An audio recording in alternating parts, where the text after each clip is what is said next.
Oke, Assalamualaikum warahmatullahi wabarakatuh. Selamat sore, salam sejahtera bagi kita semua. Sobat Mido, gimana kabarnya hari ini? Semoga semua dalam keadaan sehat ya. Nah, Sobat Mido, kembali bersama saya, Muhammad Fahmi Pamungkas, selaku podcaster Bintang, Bincang Imigrasi Tangerang. Nah, seperti biasa nih, pokoknya saya dan tim tidak pernah bosan-bosannya untuk membuat acara ini menarik, karena hari ini saya kedatangan tamu spesial, yaitu Kepala Divisi Keimigrasian Kanwil Kemenkumham Banten, Bapak Ujo Sujoto. Selamat sore Bapak. Sore Pak Fahmi dan teman-teman sahabat Mido. Ya, mungkin saya ceritakan sedikit nih. Ini nih karena ini bukan gombal nih ya Pak. Saya ingin cerita sedikit. Ini Pak Ujo ini salah satu sosok di keimigrasian yang menjadi inspirasi buat saya. Jadi dari dulu nih Pak, dari zaman saya masih di Politeknik Imigrasi, Pak Ujo ini sering mengisi kuliah umum di Politeknik Imigrasi. Dari situlah saya tahu, wah ada pimpinan bernama Ujo Sujoto yang menjadi, mudah-mudahan saya bisa dan mungkin Bapak berkenan untuk menurunkan ilmu pengetahuan Bapak agar menjadi wawasan juga bagi saya nanti ke depannya. Nah, Sobat Mido, saya ingin menjelaskan sebelum masuk ke bincang-bincang bintang hari ini.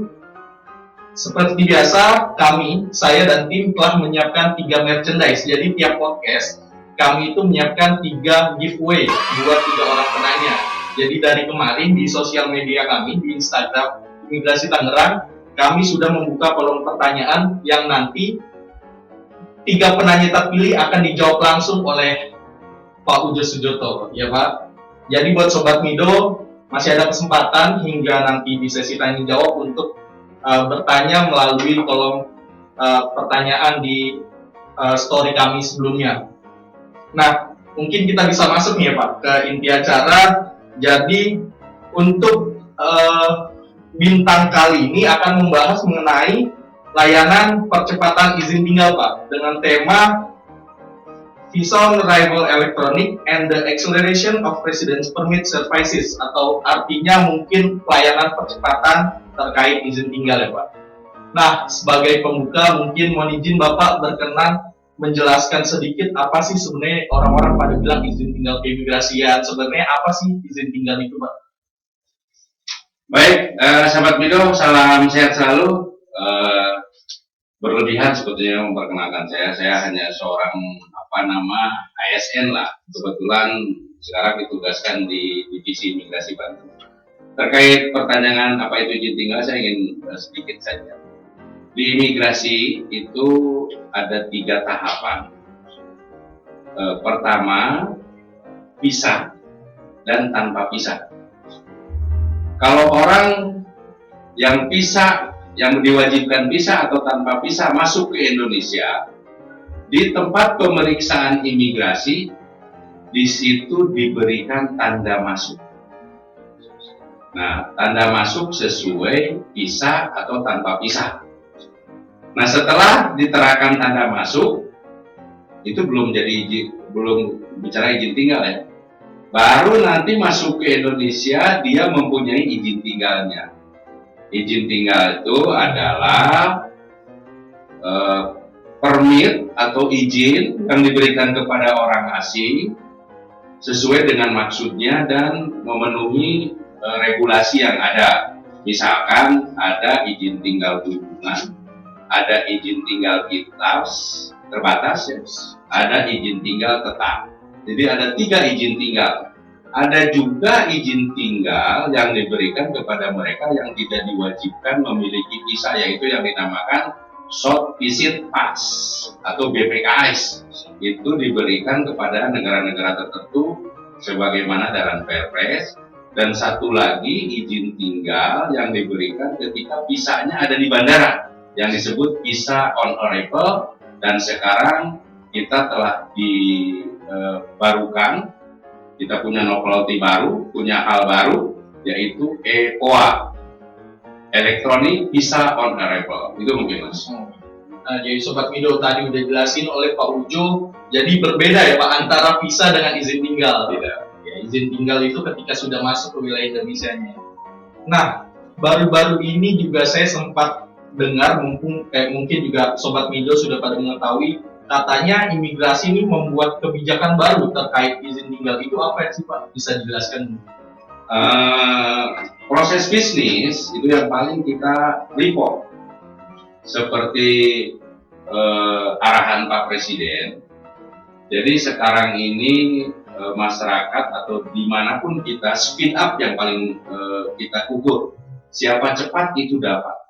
Nah, imigrasi sudah mereform hal perizinan, terutama perizinan bagi izin tinggal orang asing. Jadi ada yang namanya percepatan proses perizinan bagi orang asing, terutama tenaga kerja. Itu yang sekarang sudah diluncurkan sesuai dengan surat edaran dari Pak Direktur Jenderal Imigrasi.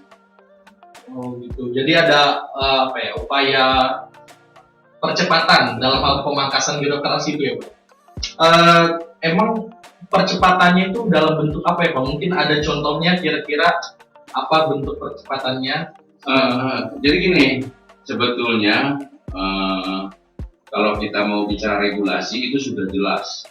Setiap proses bisnis atau SOP ya, standar operasional prosedur, setiap orang asing yang mengajukan permohonan izin tinggal itu sudah jelas di peraturan.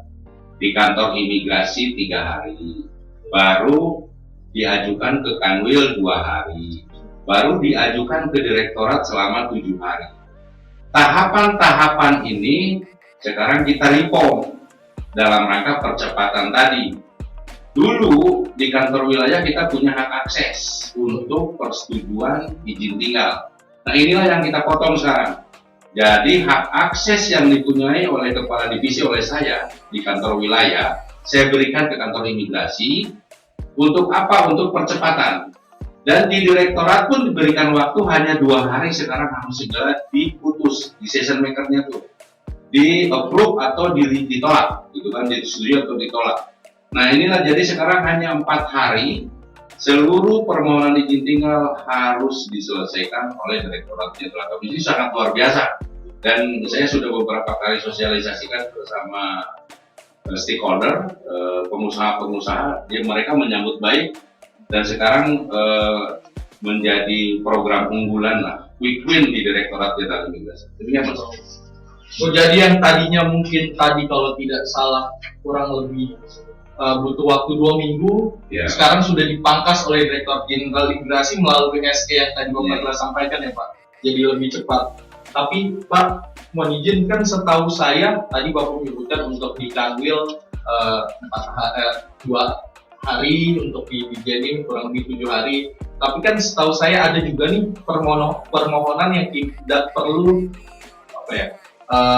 melalui wilayah. Iya, tidak perlu persetujuan dari Kanwil maupun dari Jenim, seperti merek misalnya atau perpanjang ITK. Itu bagaimana Pak? Ada perubahan juga nggak dalam hal itu? 1 hari harus selesai itu. Jadi sekarang begini, ada namanya kewenangan unit pelaksana teknis atau UPT. Seperti kitas pertama kali, kitas perpanjangan kedua, gitu. Nah, yang tidak memerlukan approval dari kantor wilayah maupun direktorat. Nah, itu diselesaikan pada hari yang sama di Satker, di Satuan Kerja. Dan kenapa bisa 1 atau 2 hari? Kalau misalnya pelayanannya banyak, karena kita sudah pangkas yang namanya pengecekan lapangan. Kalau dulu ada peran teman-teman di pengawasan pengecekan lapangan. Nah sekarang kita sudah pangkas pengecekan lapangan nanti di akhir, ketika dokumennya sudah jadi, sehingga izin bagi orang asing diselesaikan dulu. Nah, untuk pengecekan apakah betul atau tidak nanti setelah izin itu diberikan. Begitu Mas Romi. Oh, luar biasa Pak. Ya tadi salah satunya itu merubah alur ya pengawasan lapangannya dari di awal sebelum izin tinggal, tapi ini dikejar izin tinggalnya dulu diselesaikan untuk pengawasannya di akhir. Oke, Pak, mungkin walaupun kantor imigrasi bukan kantor yang TPI ya Pak, alias kantor imigrasi non TPI, tapi mungkin tidak ada salahnya juga kita turut serta mensosialisasikan terkait VOA, Visa on Arrival. Kan sekarang ini kemarin tadi Bapak juga sudah singgung ada yang namanya Electronic Visa on Arrival. Itu apa sih Pak sebenarnya VOA itu Pak? Baik, ini baru kemarin 2 hari lalu di launching oleh Pak Dirjen di Bali, dan juga ada Menteri Menteri Koordinator terkait investasi dan kemaritiman, Pak Luhut juga ikut melaunching ini. EPOA itu adalah strategi dalam rangka percepatan, itu kunci utamanya. Kenapa percepatan? Karena begini, ada peraturan Menteri Keuangan bahwa semua transaksi itu harus rupiah. Itu yang menjadi kendala sebetulnya. Makanya ketika orang asing subjek EPOA, subjek Visa on Arrival, maksudnya Visa on Arrival, sampai di bandara, yang dia harus lalui pertama ke money changer dulu untuk menukarkan uang asing ke rupiah. Setelah itu mereka antri lagi membeli voucher di Bank BRI. Setelah antri di Bank BRI baru ke konter imigrasi untuk diberikan POA. Nah, 3 inilah yang menjadi kendala di TPI sehingga antrian membludak. Nah, dalam rangka itulah imigrasi melakukan reformasi dengan adanya EPOA, Electronic Visa on Arrival. Apa itu Electronic Visa on Arrival? Pengajuan visa on arrival online ke Direktorat Visa. Orang asing yang mau datang bisa bayar di luar negeri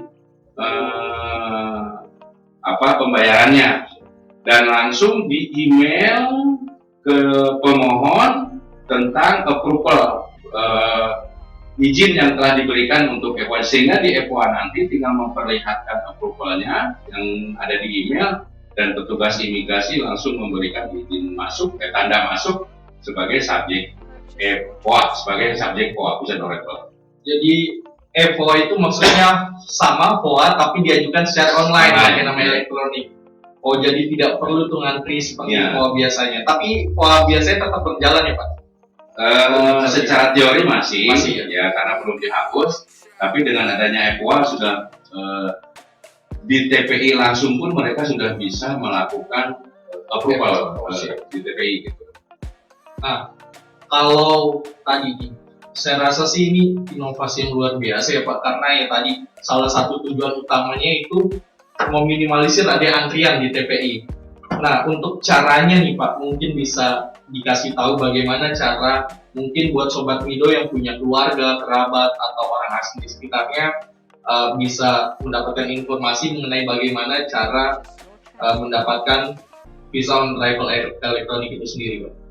Baik, pertama mungkin untuk lebih mudah, segala informasi terkait keimigrasian, Sahabat Mido tolong kunjungi www.imigrasi.go.id. Semua informasi di website resmi Direktorat Imigrasi ada.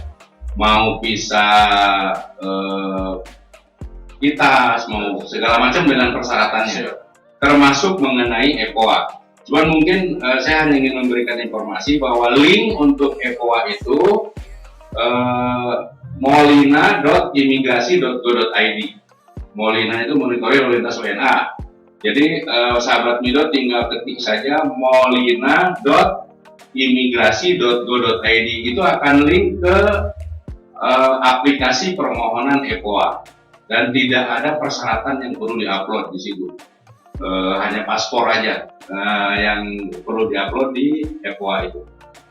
Oh, berarti melalui website molina.go.imigrasi.go.id.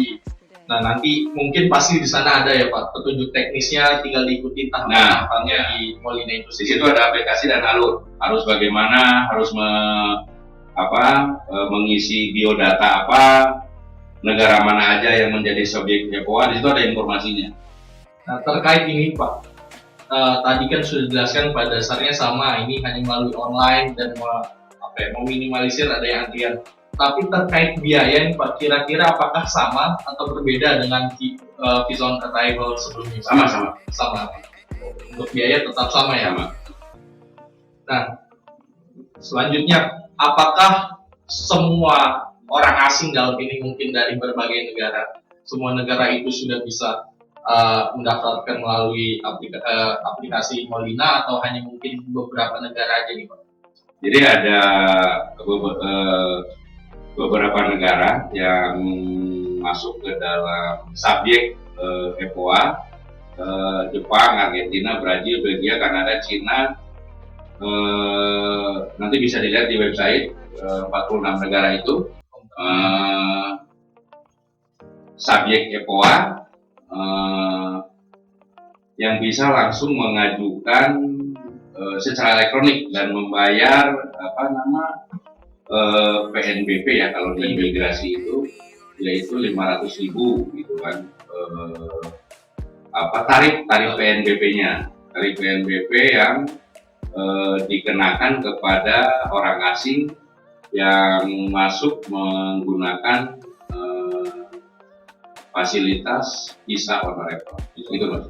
Berarti untuk saat ini untuk visa on arrival elektronik hanya untuk 46 negara tadi Kak ya? Ya, kalau masa 46 bisa dilihat lah di situ ada. Bisa untuk pastinya mungkin daftar-daftar nama negaranya juga Sobat Mido bisa langsung kunjungi ke website imigrasi.go.id. Nah, Pak, ini kita harus masuk ke, karena udah banyak nih pertanyaan dari Sobat Mido, tapi mungkin tim kami sudah memilih 3 penanya terbaik. Mungkin kita bisa tanyakan sekarang ya Pak. Silakan. Ini yang pertama dari SHLVAN Silvan.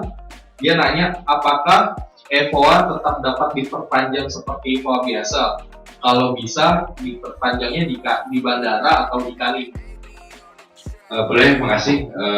Kebijakan kita untuk EVOA ini, untuk POA ya bukan EVOA, untuk izin tinggal visa on arrival itu bisa diperpanjang dengan mendatangi Kanim di mana kita tinggal, Kanim setempat lah. Misalnya untuk di Bali, kalau dia dekat Denpasar bisa ke Denpasar. Kalau dia di Tangerang dekat kantor imigrasi Tangerang ke Tangerang, atau di Serang kalau di Banten. Satu kali saja, 1 bulan bisa diperpanjangnya, tapi harus datang langsung ke Kanim, gitu kan, untuk permohonan perpanjangan visa on arrival ini. Ya, berarti untuk siapa nih, Mas Silvan, jawabannya bisa ya Pak? Bisa diperpanjang di satu kali. Untuk POA bisa diperpanjang 1 kali di Kanim terdekat domisili ya Pak.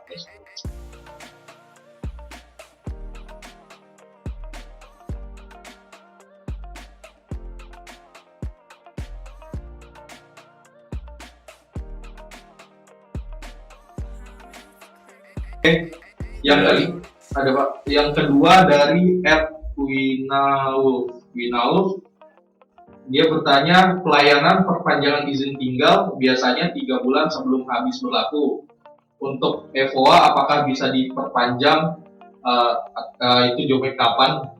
Untuk bisa diperpanjangnya apakah izin tinggal 3 bulan sebelum habis berlaku? Untuk EVOA apakah bisa diperpanjang? Sebetulnya hanya 1 bulan. 1 bulan sebelum izin tinggal itu berakhir, itu wajib kepada orang asing memperpanjang. Itu kebijakan kita. Diharuskan apply atau memohon perpanjangan. Nah, untuk EPOA itu seminggu lah sebelum EPOA-nya habis dan memang izin tinggalnya masih diperlukan, ini paling lambat ya, bagusnya sih 2 minggu, paling lambat seminggu sebelum berakhirnya masa izin tinggal di visa on arrival.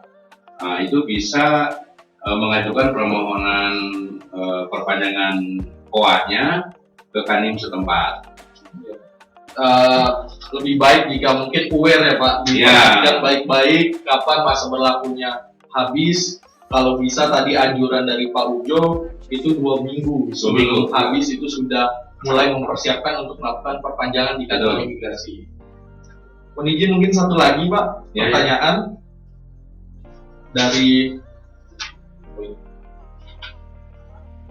dari Edvina Mandro. Apa perbedaan IFOA dengan FOA biasa? Jika tidak bisa beli IFOA, apakah bisa beli FOA biasa? Oh, mungkin tadi yang karena negaranya belum masuk ke subjek IFOA tadi, Pak. Apakah tetap bisa membeli FOA biasa dari? Jadi apa istilahnya, kebijakan pemberian visa on arrival itu hanya diberikan ke beberapa negara tadi yang 1, 2, 3, 4, 5, 6, 7, 8, 9, 10, 11, 12, 13, 14, 15, 16, 17, 18, 19, 20, 21, 22, 26 negara, bukan 40, 26 ya, 26 negara itu EPOA. Jadi ada beberapa kategori orang asing ya. Satu, orang asing subjek visa on arrival. Dua, orang asing subjek bebas visa. Yang ketiganya orang asing yang memang harus datang ke Indonesia harus memiliki visa. Nah, di luar subjek FOA visa on arrival itu diharuskan apply visa dengan mengunjungi tadi website Direktorat Imigrasi www.imigrasi.go.id. Di situ ada shortcut permohonan visa elektronik atau e-visa. Nah, di situ baru bisa memohon visa. Jadi bagi orang asing yang bukan subjek visa on arrival dan juga bukan subjek bebas visa datang ke Indonesia, wajib sebelum ke Indonesia melakukan permohonan visa. Baik itu visa kunjungan keluarga, bisnis gitu kan. Nah, silakan bermohon visa kunjungan melalui website imigrasi bagi bukan subjek. Ya. Berarti yang belum masuk, yang negara yang tidak masuk ke dalam subjek FOA atau bebas visa tetap bisa masuk ke Indonesia, tapi melalui bisa mendaftarkan visa elektronik itu tadi ya Pak, di website imigrasi. Yang 26, hanya 26 negara aja sih. Nah, sebenarnya masih banyak nih Pak pertanyaan, tapi karena waktu dan memang kita biasanya hanya 3 penanya terbaik, jadi mungkin sesi pertanyaan kita tutup Pak. Dan untuk Sobat Mido tadi ada 3 orang ya, ada Vina Mandru, ada Silvan, sama ada Wina. Nanti ditunggu DM lanjutnya dari tim imigrasi untuk mengirimkan merchandise giveaway dari kami. Nah Sobat Mido, saya yakin Bapak pasti masih ingin sharing dengan Sobat Mido, tapi karena terkait keterbatasan waktu, saya perlu mengakhiri ini Pak. Mohon izin mungkin nanti di lain kesempatan japri aja gitu ke tim Cikik. Oh siap. Mungkin Bapak di lain kesempatan kita semoga Bapak berkenan mengisi podcast bintang selanjutnya mungkin dengan tema yang lain, agar mungkin kalau udah Pak Ujo menjadi narasumber ini bukan cuma informasi buat Sobat Mido, tapi buat saya juga khususnya, biar mendapatkan pengetahuan atau wawasan tentang keimigrasian. Nah Sobat Mido, nggak terasa nih kita udah sampai di penghujung acara. Bagi Sobat Mido tadi khususnya beberapa pertanyaan lagi yang saya lihat namun belum bisa ditanyakan langsung ke Pak Ujo, bisa langsung menghubungi kami ke Humas Kanwil Tangerang melalui telepon di 021 55 790 87 atau melalui WhatsApp kami di nomor 0811 811 9000, atau juga bisa melalui Instagram, Facebook, dan Twitter milik Kanwil Tangerang. Nah, sebelumnya saya ucapkan banyak terima kasih karena Pak Ujo sudah berkenan menjadi narasumber bintang sore hari ini. Mohon maaf apabila ada salah-salah kata. Saya akhiri, wassalamualaikum warahmatullahi wabarakatuh.